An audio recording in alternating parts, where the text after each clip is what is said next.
ಖೈದಿಗಳಿಗೆ ರಾಜಾತಿಥ್ಯ ನೀಡುವಲ್ಲಿ ದೇಶಾದ್ಯಂತ ಹೆಸರುವಾಸಿಯಾಗಿರೋ ಪರಪ್ಪನ ಅಗ್ರಹಾರ ಬಂದಿಖಾನೆಯ ಮತ್ತೊಂದು ಕರ್ಮಕಾಂಡ ಹೊರಬಿದ್ದಿದೆ.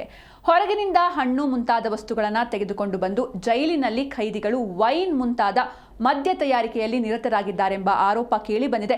ಈ ಕುರಿತು ವಿಡಿಯೋ ಒಂದು ಹೊರಬಿದ್ದಿದ್ದು ಬಂದಿಖಾನೆಯ ನಿಯಮಾವಳಿಗಳು ಸಾರ್ವಜನಿಕ ವಲಯದಲ್ಲಿ ಹಾಸ್ಯಾಸ್ಪದವಾಗಲು ಕಾರಣವಾಗಿದೆ. ಜೈಲಿನ ಕ್ಯಾಂಟೀನ್ ಬರುವ ಹಣ್ಣುಗಳಿಂದ ಮದ್ಯ ತಯಾರಿಕೆ ನಡೆಸಲಾಗ್ತಾ ಇದೆ ಎನ್ನಲಾಗಿದೆ.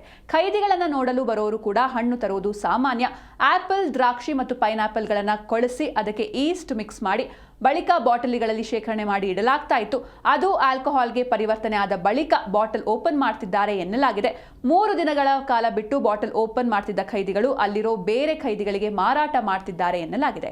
ಈ ಹಿಂದೆ ಜೈಲಿನಲ್ಲಿ ಗಾಂಜಾ, ಸಿಗರೇಟು, ಮೊಬೈಲ್, ವೈಫೈ ಇತ್ಯಾದಿ ಸೌಲಭ್ಯಗಳನ್ನು ನೀಡ್ತಾ ಇರೋ ಬಗ್ಗೆ ಹಲವು ವಿಡಿಯೋಗಳು ಹೊರಬಿದ್ದಿತ್ತು.